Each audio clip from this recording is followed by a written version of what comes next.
Hello everyone, thank you for joining us on this edition of the 6 p.m. primetime newscast on Equinoxe television, live from our headquarters in Cameroon's economic capital, Douala. My name is Pablo Jonathan. In our top stories in this edition of the news, 11 teachers kidnapped by armed civilians in the northwest region of the Republic of Cameroon. They were teachers of Presbyterian Secondary School. Combo will tell you more in this edition of the news on Equinoxe television. And Human Rights Watch tells the Cameroon government to stop playing the blame game over atrocities committed in the two English-speaking regions of the country in crisis for close to 4 years today. The International Rights Organization is asking the government to conduct a credible investigation, notably on the Kumba shooting, where 7 students were killed in the Mother Francisca International Bilingual Academy in Kumba 2 subdivision. Details coming up next.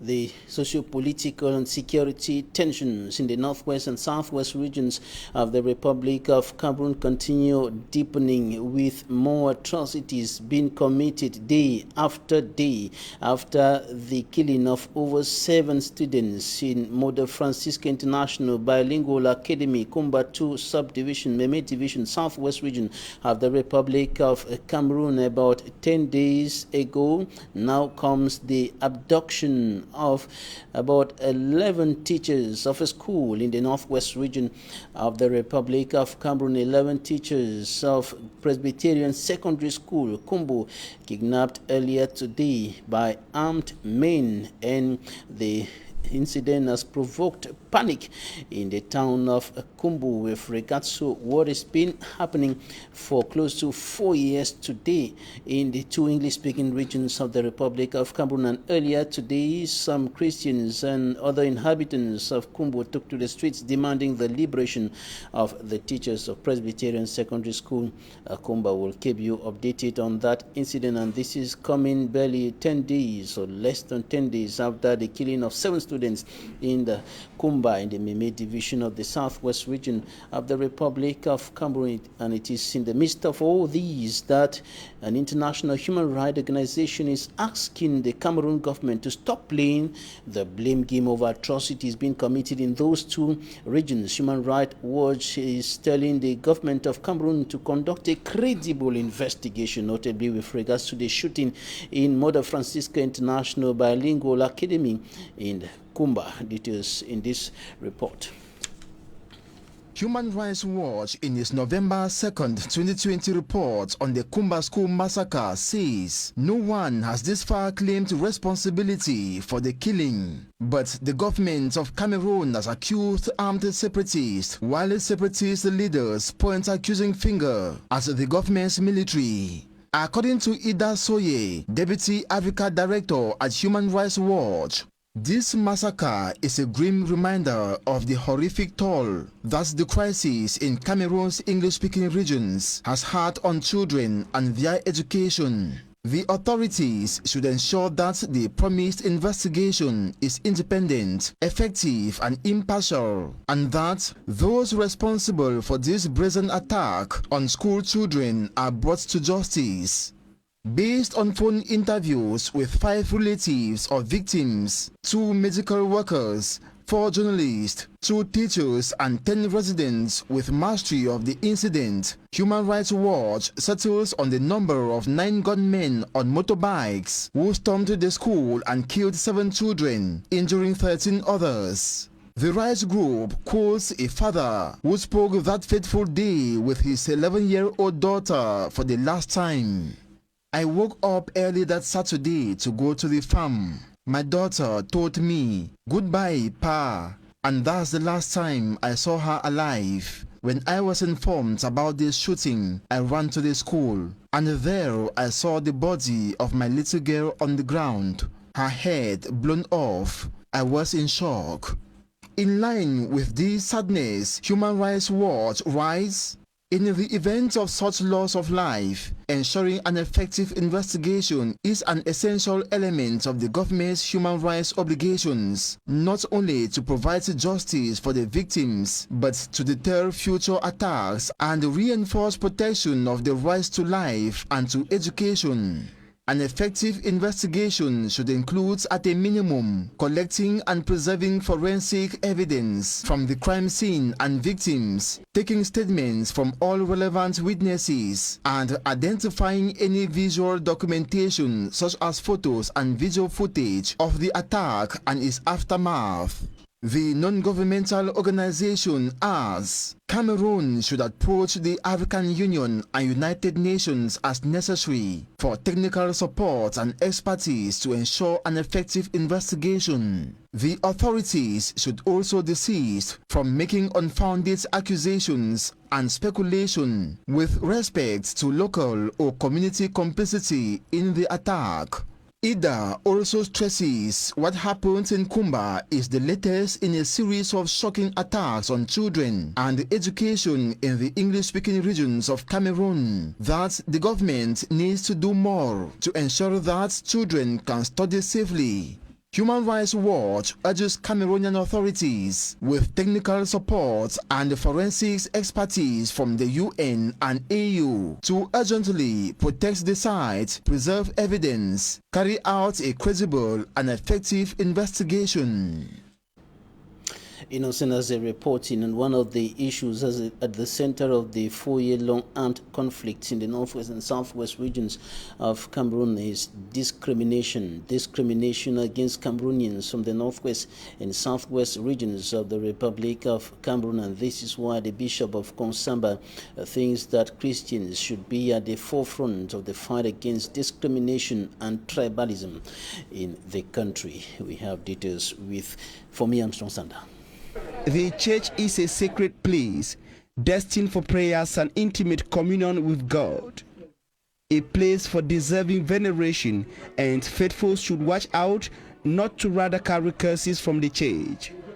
The message came from His Lordship Dieudonné Espoir Atangana, Bishop of Konsamba, during the consecration of the Bon Pasteur Parish, Ebom in Konsamba.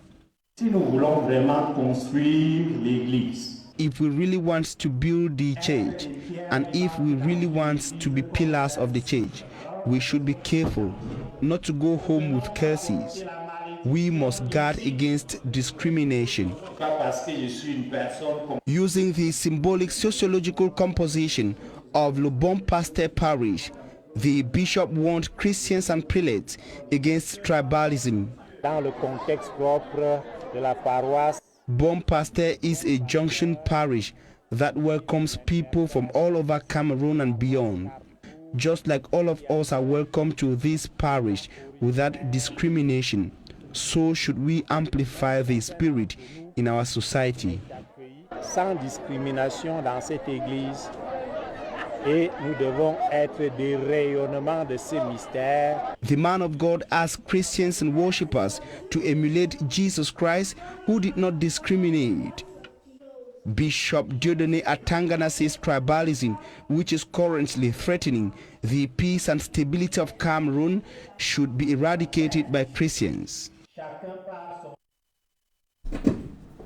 3 alleged bandits and an accomplice have been arrested in the city of Douala by elements of the National Gendarmerie. The 3 reportedly made away with a commercial motorcycle and other belongings of some city dwellers, and they are now under the custody of the Security and Defense Forces. Manjikan Gabriel reports. 4 young men presented by the elements of the Gendarmerie in Bonaberi. They have become specialists in stealing commercial motorcycles. Their last act took place in front of the premises of the Gendarmerie office in Bonaberi.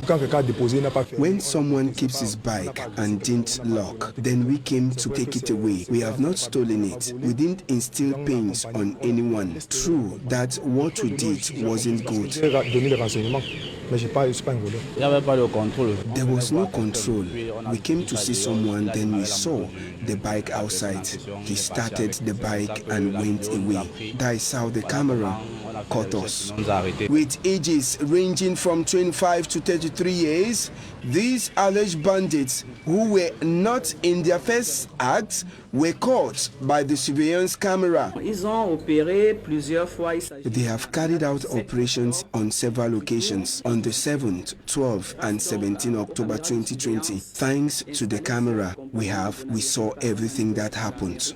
Nous avons pu en temps réel voir le déroulé de leur action. The investigation, which led to the capture of these alleged bandits, showed that they are residents of Douala 2 municipality who live from there to operate in different zones in Douala. Amongst those arrested was a reseller who claimed that his ignorance made him to be caught by the elements of the gendarmerie. The commander of the gendarmerie in Bonaberry has promised to continue to protect the properties and civilians within her zone of control. And latest information streaming into our studios, the Center for Human Rights and Democracy in Africa, led by Barrister Agbobala, human rights lawyer and defender, condemns the abduction of the teachers in Presbyterian Secondary School, Kumbu, in the northwest region of the Republic of Cameroon. The Center for Human Rights and Democracy in Africa says it is unacceptable. Yesterday, we presented to you images of a child born without hands or legs, and latest information reaching us say that the child is no more. The child died earlier today, and we'll try to understand that phenomenon of a child being born without some of his or her members, and we are receiving a medical doctor today, Dr. Nguti Anita. She's a medical doctor working with the Mbopi Baptist Hospital. Thank you for joining us today. Thank you, Babila. I'm happy to be here. All right. First of all, we want to understand this phenomenon of this kind of complication. A child born without hands, without legs. This is not new anyway. Yeah, it's actually not new. So those are what we call congenital malformations, and they have different causes. And usually when a child is born without hands or legs, it's not only that is the problem. Usually it's associated with other congenital malformations.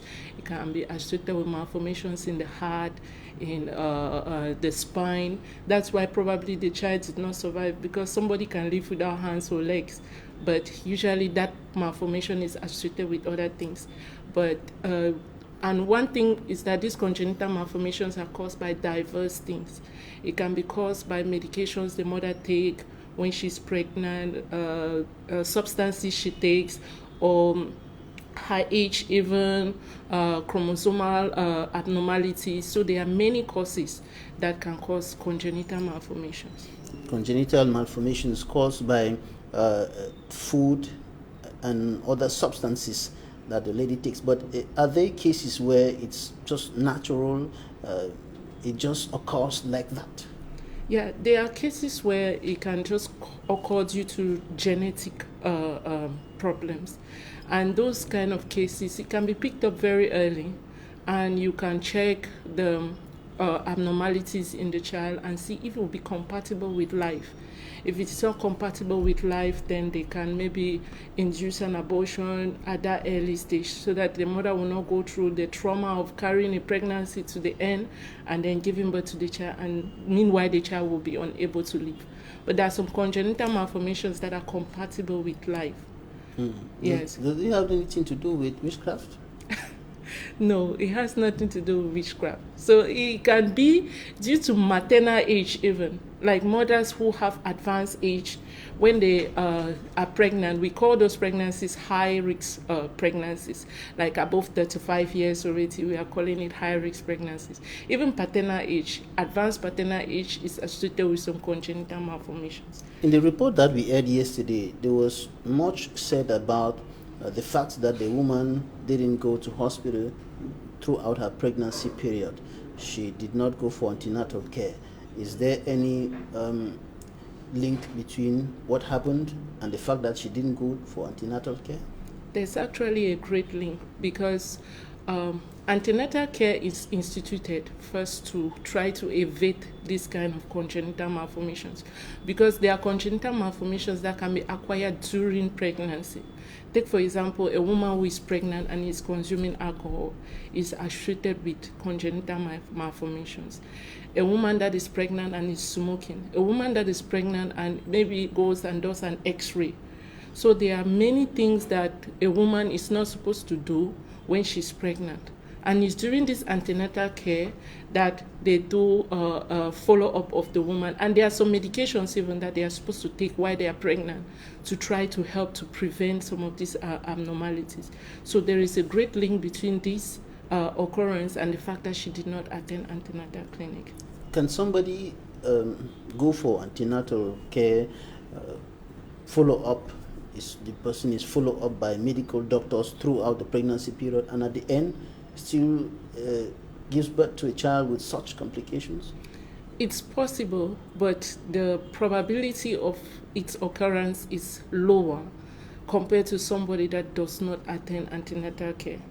And usually congenital malformations that are not compatible with life, like take for example the limbs of the child, the hands and the legs, if the woman attends the prescribed number of antenatal care, does all her ultrasounds, all her tests, they will definitely pick it up during the period of pregnancy.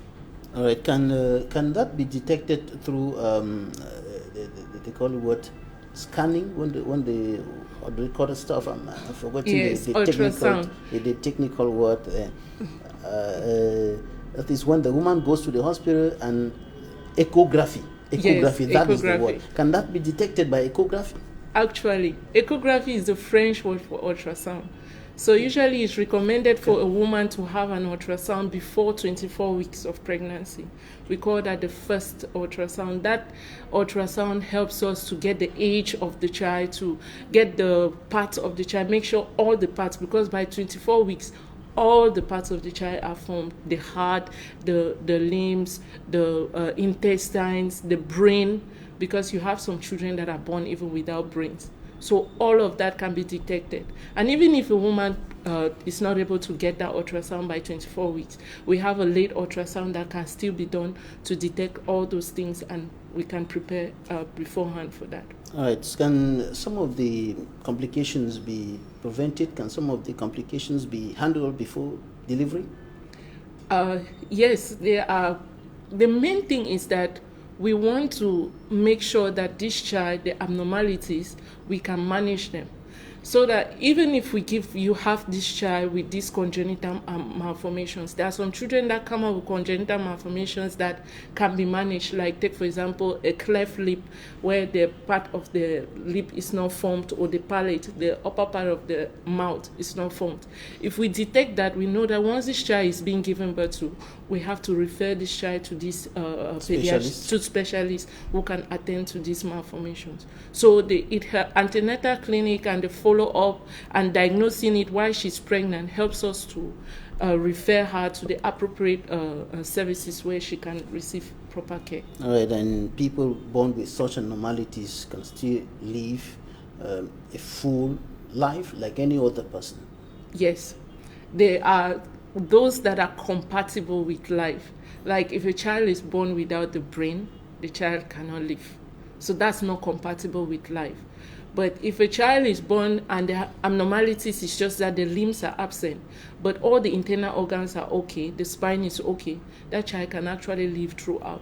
But usually when a child is born with abnormalities, the most important thing to do is to look for others. Once you see one, like if you see the child is born with 6 fingers, you start looking for other abnormalities, because usually when there is one, there is another.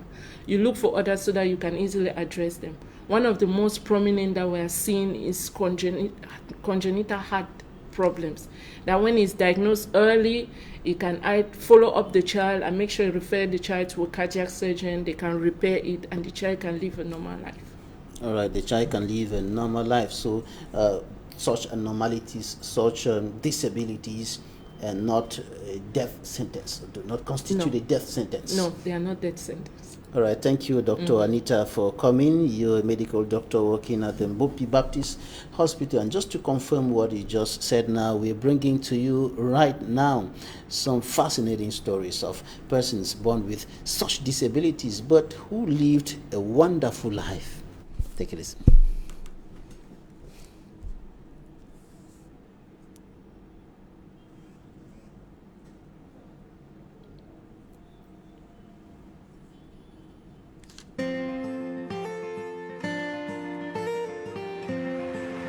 Have you ever done a backflip before? No. No? Never in my life. Are you serious? Yeah.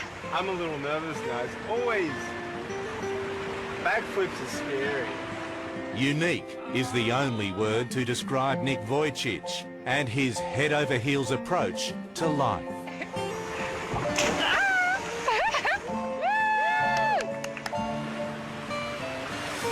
What can't feel my legs? Nick was born without arms and legs, and growing up feared he would have to swim through life alone. I definitely had doubts that I'd ever get married, that I'd ever meet anybody who would ever love me and spend the rest of their life with me, because I'm Prince Charming with a couple bits and pieces missing. You know, those things were important, you know, and I'd see everybody else has them, so why could I ever compete with all the other guys and ever, you know, find my princess? Now at 29, Nick's not only found his princess, he's married her, and her name is Kmer. I feel like a CEO.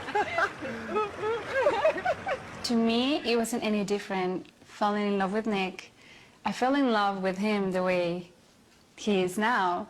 And so because I had dated other guys and I had gone for the physical and, you know, but I was tired of that. And the moment I met Nick, I was looking for other things.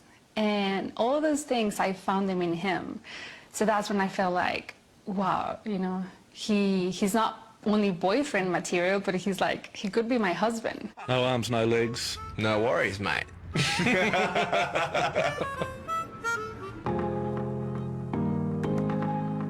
I don't wish that I had limbs. I was born this way for a reason.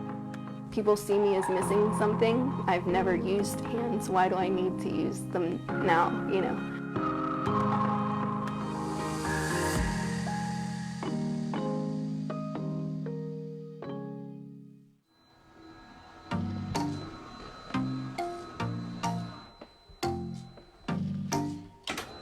I have congenital tetraphocomelia, which means that I was born without arms and legs. The woman who gave birth to me feared that she was going to miscarry me. The doctors gave her a concoction of medications to prevent that, and they believe that the medicine is probably in part why I was born the way that I was. My name is Amy Brooks. I'm 37 years old. I'm an author, an artist, a motivational speaker, and a seamstress. Doctors in the beginning definitely doubted that I would be independent. My parents didn't accept that answer, and so they always encouraged me to be independent.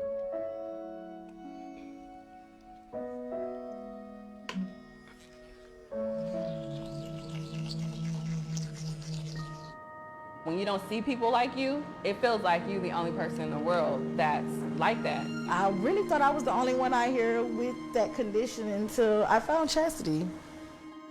I was like, wow, there's somebody that shares the same experience as me. And I was like, I have to find her. We are about 2 minutes away. Hi! 2 Live crew, come down here with me to Houston. The 2 Live crew consists of my sisters, one of my best friends. Please don't think I'm a diva. She really is. She really is. She gets her hair done. Ooh, I'm shiny. Lord, put me on the grill. Fry me. We have come from Arlington, Texas to meet Miss Jaleesa. Both of us were featured on Born Different. We have these amazing beaches, and I haven't met her formally, but I follow her on social media. I thought that I was the only person in the world that was born like me. So I'm excited to meet her. That was a dramatic moment. Like a full red. Full red. Full red on my face, please.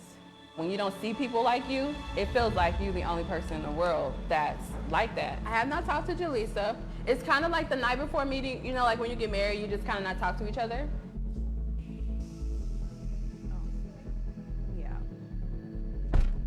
We're going to see Jaleesa. I'm super excited. We've been talking. You know what? You're like one of those kindergarten kids. They gotta sing everything they say. We are about 2 minutes away. Do I ever wish that I had limbs? Of course.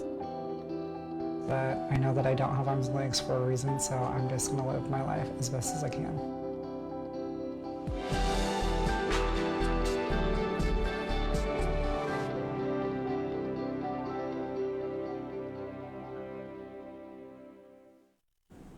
Some fascinating stories there of persons born with such disabilities but who are still living a wonderful life. Now, in news out of Cameroon, Ivory Coast President Alassane Ouattara wins a controversial third term in office in an election boycotted by opposition candidates or opposition supporters.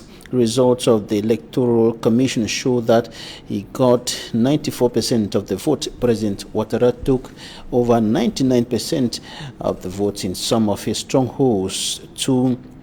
That his turnout is put at almost 54%, and the result has been confirmed by the Constitutional Council. It has to be confirmed by the Constitutional Council. Main opposition candidates Pascal Afi Nguessan and Henry Konambedi had urged their supporters not to vote. They got 1% and 2% respectively, while fourth candidate Kwadjo Konan Betin also got 2% according to official results. And the EU says it is deeply concerned about tensions in Ivory Coast following the re-election of President Alassane Ouattara. And in news out of the African continent, millions of Americans are heading to the polls, and they have been voting since the early part of today, and they are casting their ballots to choose between Donald Trump and Joe Biden, who is going to lead the United States of America in the coming years. And Donald Trump, who is 74, is seeking to avoid becoming the first incumbent president to lose a re-election, while Joe Biden, former vice president under President Obama, is seeking to take over the White House. We'll be bringing to you details on what is happening over there in the United States of America in the subsequent news editions. Talking Point is up next. Talking Points, we are going to an editorial from Shokokam Enterprise.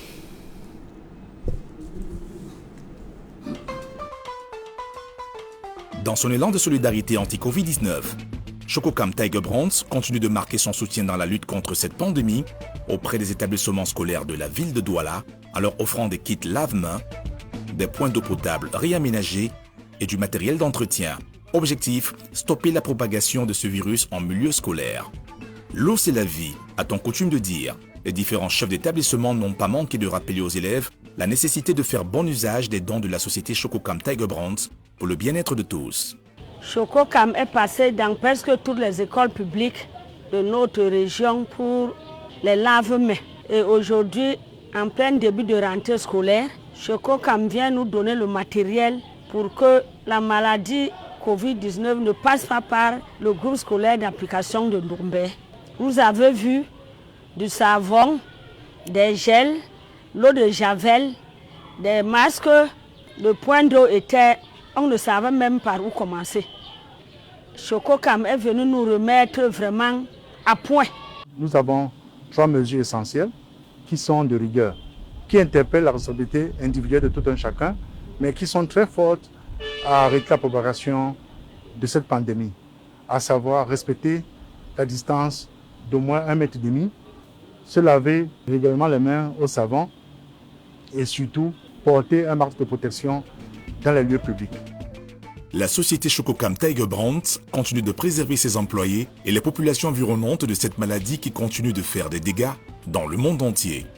Une communication de proximité sur les bonnes pratiques anti-Covid-19 accompagne la dynamique Chococam Tiger Brands dans la lutte contre cette pandémie auprès des communes des régions du littoral, Nkolafamba dans le centre et Bolova 2 dans le sud. Celles-ci ont reçu des dotations constituées de thermoflash, de lave-mains à pédales, des masques chirurgicaux, de solutions hydrochloriques, de pulvérisateurs manuels, de visières et autres qui serviront à stopper l'expansion de ce virus. Nous sommes satisfaits, nous sommes en joie parce que l'inquiétude qui nous animait hier n'est plus la même aujourd'hui. Tout ce kit sanitaire que vient de nous remettre la société Chococam est assez suffisant pour nous pour dire que nous pouvons être sereins en ce qui concerne la rentrée scolaire. Nous sommes heureux aujourd'hui, je crois que grâce à vous, Anglophone va vivre. Grâce à vous, Anglophone va dominer le coronavirus comme tout le peuple camerounais. Le don de Chococam va nous aider à mieux travailler et pouvoir faire plus d'investigations et de prélèvements par jour. Le coronavirus circule toujours, continuons de respecter les mesures barrières. Tous contre le coronavirus, protégeons-nous et protégeons notre entourage.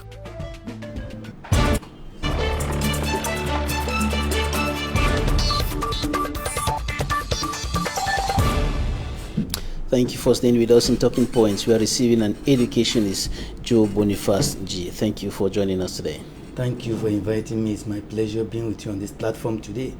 You're an educationist, you are a teacher, and some of your colleagues are now in the hands of armed men, kidnapped today, 11 of them, from Presbyterian Secondary School, Kumbo, in the northwest region of the country. How do you feel as a teacher when you hear such information coming in?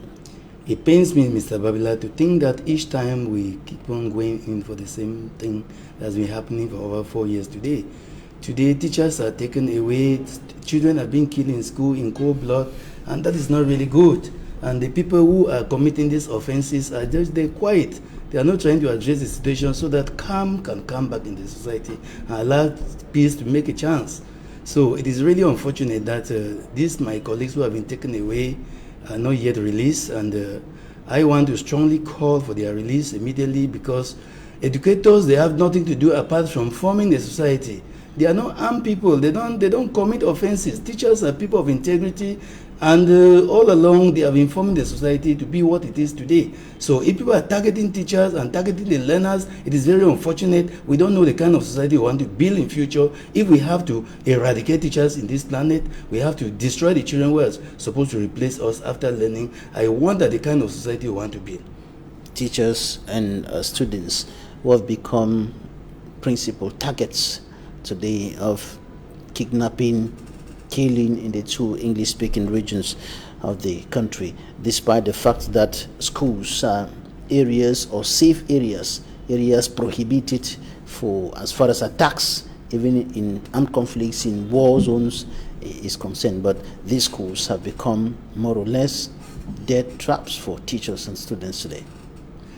Yes, Mr. Babila, one thing I must make it very clear to the viewers is that the La République government does not want Anglophone children to study, because the government of the government of La République, the government, this present government, they don't want English children to go to school, because the children who are being killed are English children. They are not Francophones. They are English children who are going to school in their own place of birth. So I think it is high time for us to address this situation, because I don't think people want to kill their own children. People want to kill their own brothers and sisters. I want to confirm it with the statement Mr. Pobia made in Paris, when he said they have been trying to swallow the Anglophone for over the years, and they have never succeeded because of their strong cultural and traditional background.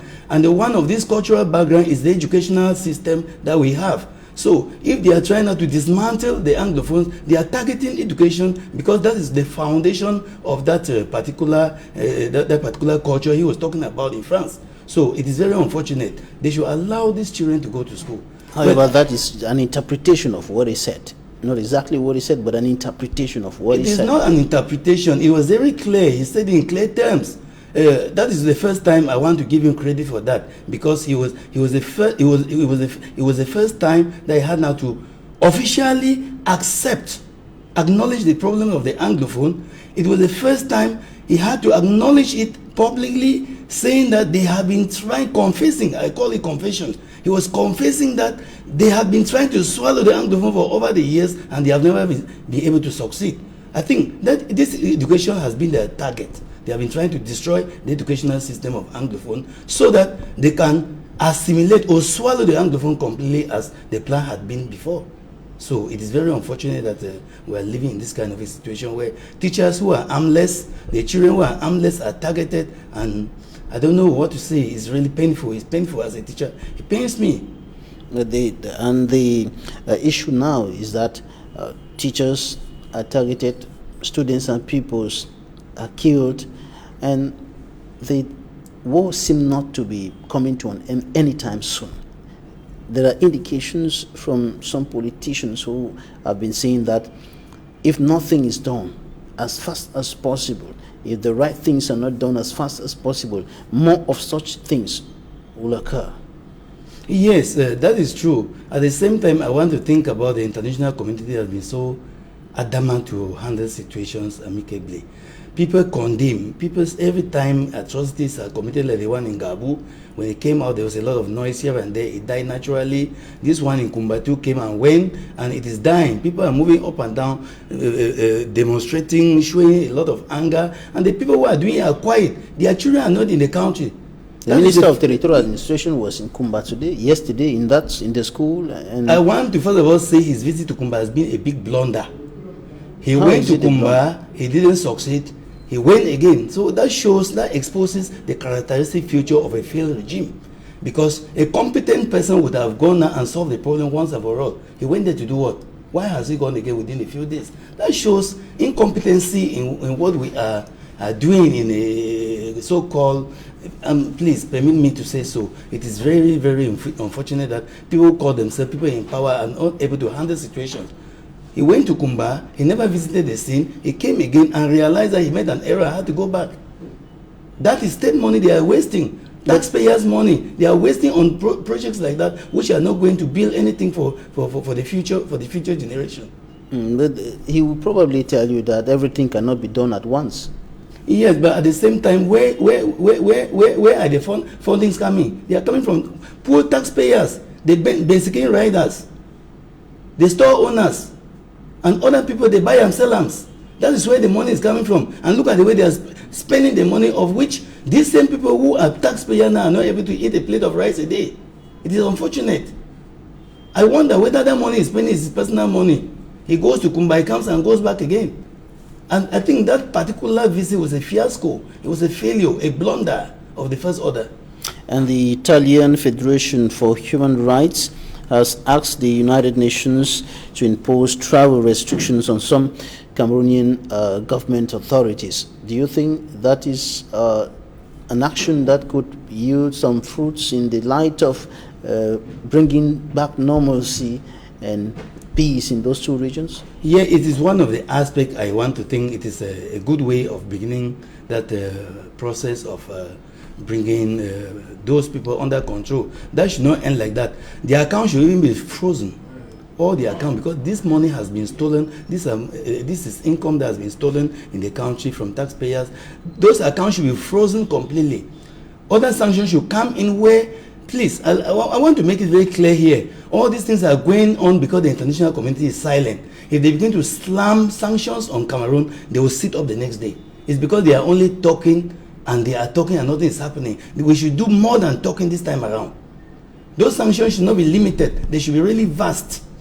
And those sanctions should be in such a way that they should be coming simultaneously, so that when they begin to feel pains, they will think double. Because all these children they are killing are not their children. These people who are dying in the two regions are not their children. Their children are studying over there. They themselves, their families are not here. That is why death means nothing to them. People who have sold their consciences, death means nothing to them. This is life that God has created and given humanity. Creating man in his own image and giving man to live freely. But people have been put in chain by a group of certain people who call themselves governors. It is high time for it to stop. I don't know why God is even silent. He would have reacted since. That is why I admire that woman in Kumba who came out and said what she said. God uses people, and God is using people to tell them the truth. If they are stubborn to take to the truth of what God is saying through people, I wonder how their own day will come. The blood of these innocent children, innocent people, parents are burned in their house, patients are burned in hospitals. In fact, it makes me sick. It really makes me sick. I wonder how their end is going to become.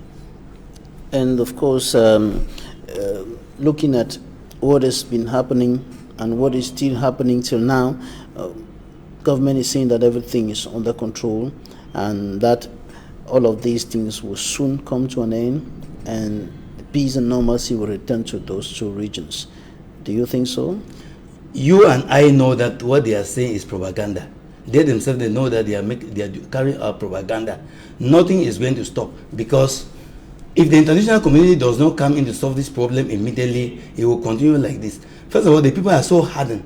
Those are hardened people who have no consciences, because those who are dying, they are never members of their families. The people you are referring to are also saying that the other people on the other side, civilians carrying guns, are hardened. Mr. Babila, it is no longer news that we know that the separatists have been infiltrated by so many other guys. They call them the fake ambas. So those who are carrying out acts of atrocities in the name of Amba are not Amba. Amba boys are well trained. They are people who are defending their mothers, their fathers, their brothers and sisters. They cannot begin to fight their own families. That is a lie. The truth is that because they think that Amba people, you and I will know that Amba people, Amba guys, they have proven beyond doubt that they are very strong.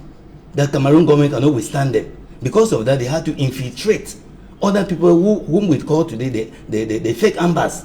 These are the people who are committing offenses and they're attacking on the boys. And the government of the Republic of Cameroon, the head of state and other authorities have been urging them to drop down their guns and come out of the bushes so that peace and normalcy can return to those two regions. Joe Boniface Nji, educationist, thank you for joining us today. It's my pleasure. Thanks, ladies and gentlemen, for staying with us. That's it for today.